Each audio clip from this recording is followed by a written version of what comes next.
September 1st, 2001. A car bomb detonates in a quiet Perth suburb. The victims, a former detective and his friend. The suspects, one of Australia's most feared motorcycle clubs. This wasn't just murder, it was the climax of a blood feud that would be called the most notorious biker crime since the Milperra Massacre. Welcome to the real story of the Gypsy Jokers. While the Hells Angels grab headlines worldwide and the Bandidos dominate news cycles, there's one club that carved out Western Australia as their kingdom through sheer brutality and unwavering loyalty.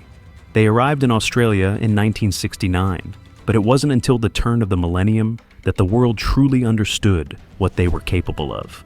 This is the untold story of power, revenge, and the outlaw code in the Australian Outback. Main content. The Gypsy Jokers weren't born in Australia.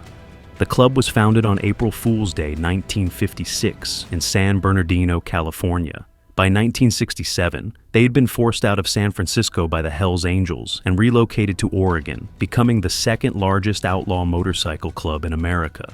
In November 1969, former members of Sydney's St. Mary's Motorcycle Club founded the first Australian chapter. They searched through a book listing American outlaw clubs and chose the name Gypsy Jokers. Their inaugural meeting was held at the Calderton Hotel in Sydney. The club's power exploded when they merged with South Australia's notorious Mandamas Motorcycle Club.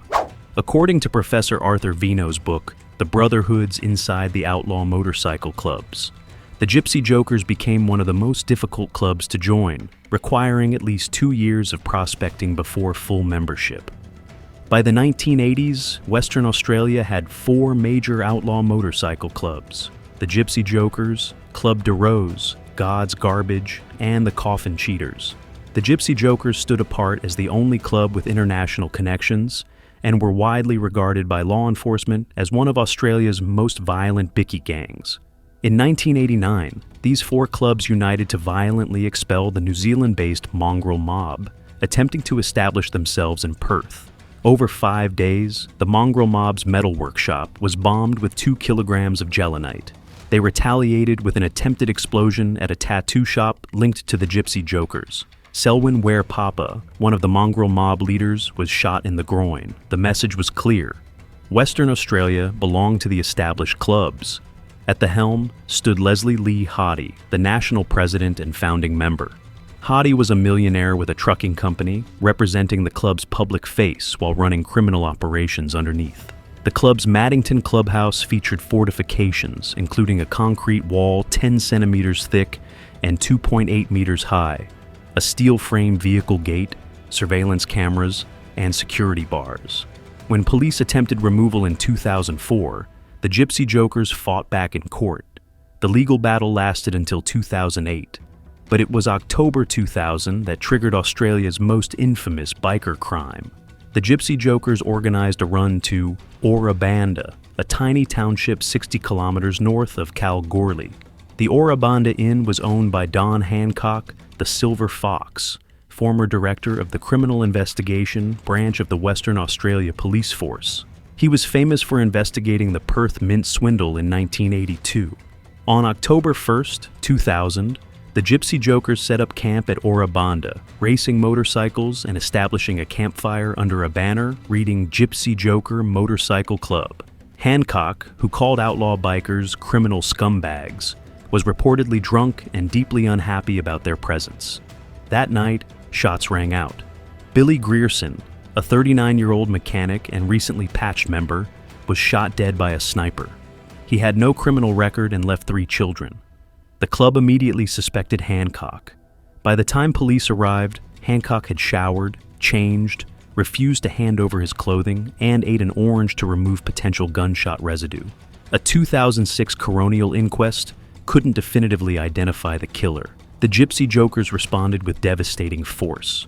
On November 5th, 2000, bombs destroyed Hancock's house, the gold mill, and much of the Ora Banda Historical Inn.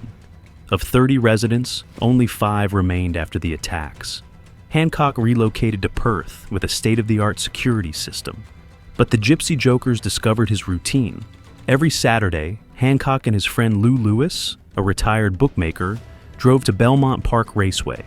A corrupt Department of Transportation employee provided Lewis's license plate information. On September 1st, 2001, as Hancock and Lewis returned from the races, a bomb planted under the car seat detonated. Both men died instantly.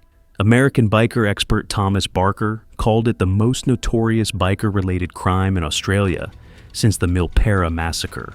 Operation Zirkcon became one of Western Australia's most expensive investigations. The task force placed numerous club members under 24-hour surveillance. Phones were tapped, houses and cars fitted with listening devices. The breakthrough came when Sydney Snot Reed was arrested on drug charges. Detective John Jock Robertson broke Reed during interrogation. Reed confessed to planting the bomb and implicated Graham Slim Slater as the mastermind. According to Reed, Slater dialed a number on his mobile phone, whispered, "Rest in peace, Billy," and detonated the bomb. Operation Zircon raids uncovered massive drug operations. In Club President Leonard Mark Kirby's home, police discovered 3 kilograms of amphetamine and $363,000 in cash. They laid 130 charges for drug trafficking and firearms possession. Kirby was convicted and sentenced to 10 years for possessing drugs worth $3 million.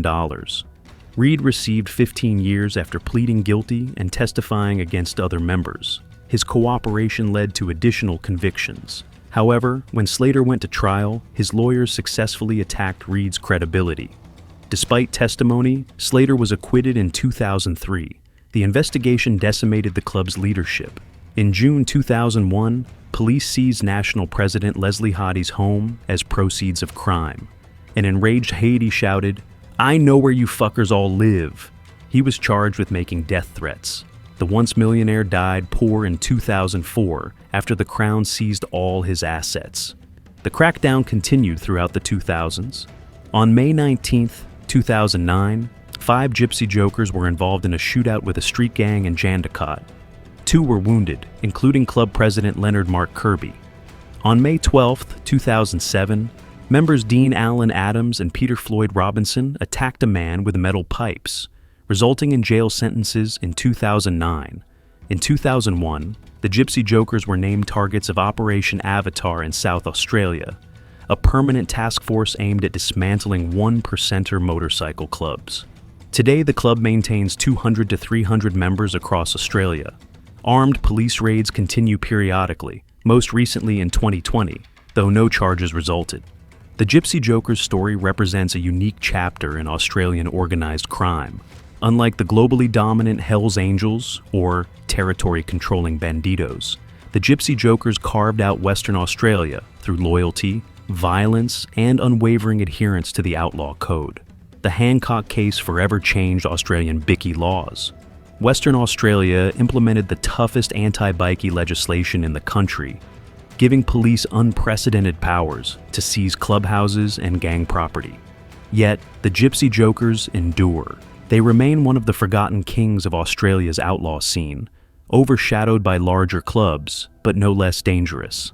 Their legacy is written in the charred remains of Ora Banda, in courthouse victories and defeats, and in the continuing brotherhood of members who still wear the patch. A joker holding a motorcycle wheel, representing freedom, rebellion, and loyalty unto death. This is the reality of outlaw motorcycle culture in Western Australia. No fiction, no exaggeration. Just the verified facts of one club's rise, their bloody vengeance, and their refusal to disappear.